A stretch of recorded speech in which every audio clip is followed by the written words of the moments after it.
പ്രിയപ്പെട്ട സുഹൃത്തുക്കളെ, കഴിഞ്ഞ ദിവസം അതായത് ഇന്നലെ നിലമേലിൽ നടന്ന ഗവർണർ SFI പോരാട്ടം, ആ സമരവും അതിൻ്റെ പ്രതികരണവും, ആ സമരത്തിൽ അല്ലെങ്കിൽ പ്രതിഷേധത്തിൽ പങ്കെടുത്ത SFI വിദ്യാർത്ഥികളുടെ ഇന്നത്തെ അവസ്ഥയും അവരുടെ ഭാവിയും എല്ലാം ചിന്തിക്കുമ്പോൾ ചില കാര്യങ്ങൾ നിങ്ങളെ ഓർമ്മപ്പെടുത്താൻ, അതായത് ഒരു കൗൺസിലർ എന്ന നിലയിൽ, ഒരു പൊതുപ്രവർത്തകൻ എന്ന നിലയിൽ വിദ്യാർത്ഥികളെ ഓർമ്മപ്പെടുത്താൻ വേണ്ടിയിട്ടാണ് ഞാൻ ഈ വീഡിയോ ചെയ്യുന്നത്.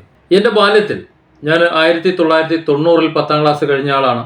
10ാം ക്ലാസ്സിലൊക്കെ എത്തുമ്പോൾ, 8ാം ക്ലാസ്സിലൊക്കെ എത്തുമ്പോൾ SFI, KSU സമരം, പഠിപ്പ് മുടക്ക് ഒക്കെ വലിയ ബഹളമയമായിരുന്നു. എന്നാൽ പിന്നീട് മനസ്സിലായി, പഠിപ്പ് മുടക്കുന്ന വിദ്യാർത്ഥികൾ, അവരെ സംബന്ധിച്ചിടത്തോളം അതിൽ നല്ലൊരു ഭാഗത്തിനും ട്യൂഷനുണ്ട്, അവർ നല്ല മാർക്ക് വാങ്ങുന്നുണ്ട്.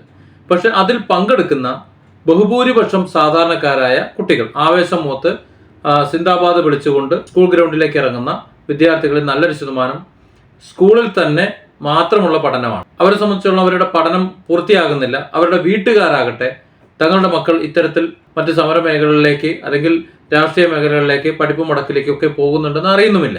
അന്നത്തെ കാലത്ത് എൻ്റെ അനുഭവത്തിൽ ഏറ്റവും കൂടുതൽ പഠിപ്പ് മുടക്കും, ഏറ്റവും കൂടുതൽ പ്രതിഷേധവും, ഏറ്റവും കൂടുതൽ വീര്യവും ഒക്കെ, മുദ്രാവാക്യവും ഒക്കെ വിളിച്ചിരുന്നത് SFI ആണ് എന്ന് മനസ്സിലാവും. കുറച്ചു കഴിഞ്ഞപ്പോൾ DYFIയുടെ മുദ്രാവാക്യമൊക്കെ കണ്ടു. ചോരയിൽ മുങ്ങി ചോരയിൽ പൊങ്ങിയ ചോരച്ചാലുകൾ നീന്തിക്കയറിയ ധീരന്മാരുടെ പ്രസ്ഥാനം എന്നൊക്കെ പറഞ്ഞുകൊണ്ട്, അതായത് ചോര വിട്ട് ഒരു കളിയില്ല എന്ന് തിരിച്ചറിഞ്ഞ ആ കാലത്ത്, പഠനകാലത്ത് രാഷ്ട്രീയം വേണ്ട എന്ന് വിചാരിച്ച ഒരാളാണ് ഞാൻ. ഇന്ന് എനിക്ക് കൃത്യമായ പൊളിറ്റിക്സ് ഉണ്ട്, അതനുസരിച്ച് തന്നെ പ്രവർത്തിക്കുന്ന ഒരാളുമാണ്. പക്ഷേ ഈ വിദ്യാർത്ഥി രാഷ്ട്രീയത്തിൽ, ഇന്നത്തെ രീതിയിലുള്ള ഈ വിദ്യാർത്ഥി രാഷ്ട്രീയത്തെ 1% പോലും ഞാൻ പ്രോത്സാഹിപ്പിക്കുന്നില്ല. അതിന് കാരണം എൻ്റെ മുന്നിൽ വരുന്ന കൗൺസിലിംഗ് കേസുകൾ തന്നെയാണ്. മക്കൾ നന്നായി പഠിച്ചിരുന്നതാണ്, ഇപ്പോൾ നന്നായിട്ട് പഠിക്കുന്നില്ല എന്ന രീതിയിൽ വരുന്ന രക്ഷിതാക്കൾ ധാരാളമുണ്ട്. അതിൽ പല കേസുകളും ലഹരി, അതുപോലെ മറ്റു മേഖലകളിൽ പ്രവർത്തിക്കുന്നവരാണ് അല്ലെങ്കിൽ ഉപയോഗിക്കുന്നവരാണ് എന്ന് അവരുമായി സംസാരിക്കുമ്പോഴാണ് മനസ്സിലാകുന്നത്. അതിൽ പലതും ഇത്തരത്തിൽ രാഷ്ട്രീയ മേലാളന്മാർ കൊടുത്തുകൊണ്ട് രാഷ്ട്രീയമായി അവരെ ദുരുപയോഗം ചെയ്യാൻ, സമര പോരാട്ടങ്ങൾക്ക് അവരെ ഉപയോഗപ്പെടുത്താൻ വേണ്ടി അവരെ അതിലേക്ക് വലിച്ചടിക്കുന്നതാണ് എന്ന് അറിയുമ്പോഴാണ് ഞെട്ടിപ്പോകുന്നത്. ഇപ്പോൾ ഇന്നലെ നിലമേലിൽ സമരം നടത്തിയിട്ടുള്ള കുട്ടികളെ നമ്മൾ നോക്കിയാൽ മനസ്സിലാക്കാൻ കഴിയും. 18, 19, 20 വയസ്സ് പ്രായമുള്ള കുട്ടികളാണ്. അത് ആണും പെണ്ണും എല്ലാ കുട്ടികളും.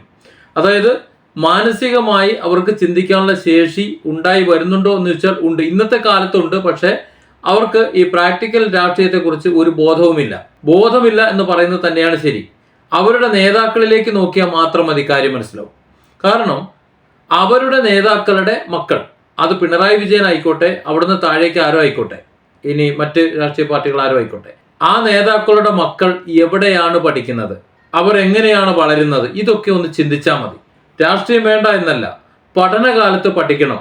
പഠിച്ച് മാന്യമായ രീതിയിലുള്ള വിദ്യാഭ്യാസം, അവനാവശ്യമായ ഒരു വിദ്യാഭ്യാസം സ്വീകരിച്ച ശേഷം പിന്നീട് രാഷ്ട്രീയമാകാം എന്നതാണ് എൻ്റെ പക്ഷം. അതുവരെ അനുഭവം മാത്രം മതി. രാഷ്ട്രീയ പ്രവർത്തനങ്ങളുമായി, അതായത് വിദ്യാഭ്യാസ രാഷ്ട്രീയം, കലാലയ രാഷ്ട്രീയം ആവശ്യമുണ്ട് എന്ന് ചിന്തിക്കുന്ന ഒരാളല്ല ഞാൻ. നിങ്ങൾക്കൊരു പക്ഷേ എതിർപ്പുണ്ടാകാം, നിങ്ങൾക്ക് കലാലയ രാഷ്ട്രീയം വേണം എന്ന് കരുതുന്നുണ്ടാവും. അതൊക്കെ നിങ്ങളുടെ ഇഷ്ടം. ഞാൻ എൻ്റെ കാര്യം പറയുന്നതാണ്.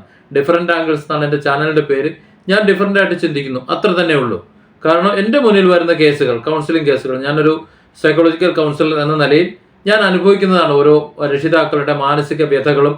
ഈ കുട്ടികളെ സംബന്ധിച്ചിടത്തോളം അവർ ലഹരിക്കടിപ്പെട്ടതും, അതുപോലെ ഏതെങ്കിലും ഒരു പൊളിറ്റിക്കൽ പാർട്ടിയുടെ ഭാഗമായി പോയ ശേഷം അവർക്ക് പഠിക്കാനോ മറ്റു കാര്യങ്ങൾക്കോ പറ്റാതെ അവർ വിളിക്കുമ്പോഴൊക്കെ ഇറങ്ങിപ്പോയി, വിളിക്കുന്ന സ്ഥലത്തൊക്കെ പോയി, വിളിക്കുന്ന സമരങ്ങൾക്കൊക്കെ പോയി അടികൊണ്ട് മാനസികമായി തകർന്ന് ഈ അവസ്ഥയൊക്കെ കാണുന്നതാണ്. അതുകൊണ്ട് ഇത്തരം സമരമുഖത്തേക്ക് ഇറങ്ങുമ്പോൾ നിങ്ങൾ പഠനകാലത്ത് നിങ്ങളെ ആരാണോ ഇറക്കി വിടുന്നത്, സമരമുഖത്തേക്ക് ഇറക്കി വിടുന്നത്, അവരുടെ മക്കൾ എവിടെയാണ് പഠിക്കുന്നത്, അവർ സമരമുഖത്തേക്ക് ഉണ്ടോ എന്ന് മാത്രം ചിന്തിച്ചാൽ മതി. ഇന്നലെ ഗവർണർക്ക് നേരെ നടന്നിട്ടുള്ള ആ പ്രതിഷേധ സമരം തന്നെ എടുത്തു നോക്കിയാൽ അതിന് തൊട്ടു മുമ്പ്, അതായത് അവർക്ക് കേസ് വരുന്നതിന് തൊട്ടു മുമ്പ് ആ കുട്ടികളുടെ ആത്മവിശ്വാസം എത്രത്തോളം ഉണ്ടായിരുന്നു എന്ന് നമുക്കറിയാം. പോലീസുകാരോടൊപ്പമാണ് അവർ നിൽക്കുന്നത്. പോലീസുകാർ തന്നെയാണ് അത് വായിച്ചു നോക്കുന്നത്. പോലീസുകാർ ആ കൊടിയുടെയും ആ ബാനറിനെയും തണലിൽ തന്നെയാണ് നിൽക്കുന്നത്. അതായത് ഒരു സപ്പോർട്ടോടുകൂടി, ഭരണകൂടം കൊടുക്കുന്ന ഒരു സപ്പോർട്ട്. ഇന്ന് പിണറായി വിജയൻ ഭരിക്കുന്നത് കൊണ്ട് നമുക്ക് അങ്ങനെ പറയാം. ഇടതുപക്ഷത്തിന് കുറച്ച് തീവ്രത കൂടുതലാണ്. ഇടതുപക്ഷ രാഷ്ട്രീയത്തിൽ കുട്ടികളെ പെടുത്തുന്നതും കുറച്ച് കൂടുതലാണ്. അതുകൊണ്ട് തന്നെ ഏറ്റവും കൂടുതൽ കുട്ടികൾ വിദ്യാഭ്യാസപരമായി പിഴച്ചു പോണതും ഈ ഇടതുപക്ഷ രാഷ്ട്രീയത്തിൽ തന്നെയാണ്. അതിൽ എതിർത്തിട്ട് കാര്യമില്ല. കാര്യം ഇത്രയും തീവ്രപക്ഷം അങ്ങനെയാണ്. ചോരയും നീരും അതുപോലെ രക്തവും രക്തകലുഷിതവും രക്തസാക്ഷിയും ഒക്കെയാണ് അവർ പഠിച്ചു വരുന്നത്. അതായത് അതാണ് അതിന് ശൂരത, ധീരത എന്നവർ കരുതുന്നു. ക്ഷമയുടെയും സമാധാനത്തിന്റെയും അല്ലെങ്കിൽ സമാധാന മാർഗത്തിന്റെയും ഒന്നും ബാലപാഠം പോലും അവർ പഠിക്കുന്നില്ല. അവർ എതിർപ്പിന്റെ, വെറുപ്പിന്റെ രാഷ്ട്രീയമാണ് ആദ്യം പഠിക്കുന്നത്. എതിരാളികളെ ഏതൊക്കെ വിധത്തിൽ അടിച്ചമർത്താം, അവരെ എങ്ങനെ ഒതുക്കാം എന്നാണ് അവർ പഠിച്ചുകൊണ്ടിരിക്കുന്നത്. നമ്മൾ സോഷ്യൽ മീഡിയയിൽ തന്നെ നോക്കിയാൽ മതി. സൈബർ സഖാവ് എന്ന് നമ്മൾ അറിയപ്പെടുന്നുണ്ട്. എന്നാൽ മറ്റൊരു രാഷ്ട്രീയ കക്ഷിയിലും അങ്ങനെ അറിയുന്നില്ല. സൈബർ ഇടങ്ങളിൽ വരുന്ന തെറികൾ, തെറിക്കമന്റുകൾ, പ്രതികരണങ്ങൾ, റിപ്പോർട്ട് അടിക്കലുകൾ ഇതൊക്കെ ഇതിന്റെ ഭാഗമായിട്ടുണ്ടാകുന്നതാണ്. ഞാൻ ആക്ഷേപിക്കുന്നതല്ല, മാറണം. വിദ്യാഭ്യാസ കാലഘട്ടം പഠിക്കാനുള്ളതാണ്. ഈ കാലഘട്ടത്തിൽ മാത്രമേ പഠിക്കാൻ പറ്റൂ. കുറച്ച് കഴിഞ്ഞാൽ പിന്നെ അത് കഴിഞ്ഞുകൊള്ളുന്നില്ല.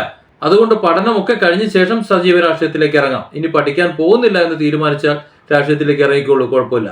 വിദ്യാഭ്യാസ കാലത്ത് നിങ്ങളുടെ രാഷ്ട്രീയം, ആ രാഷ്ട്രീയത്തിലേക്ക് ഇറങ്ങുന്നതിന് തൊട്ടു മുമ്പ് നിങ്ങളെ പഠിക്കാനായി പറഞ്ഞു വിടുന്ന, വിദ്യാഭ്യാസത്തിന് പറഞ്ഞു വിടുന്ന ആ രക്ഷിതാക്കൾ ഏതൊക്കെ രീതിയിലാണ് വരുമാനം ഉണ്ടാക്കുന്നത്, അവർ എന്താണ് നിങ്ങളോട് പറയുന്നത് എന്നുകൂടി നിങ്ങൾ നോക്കുക.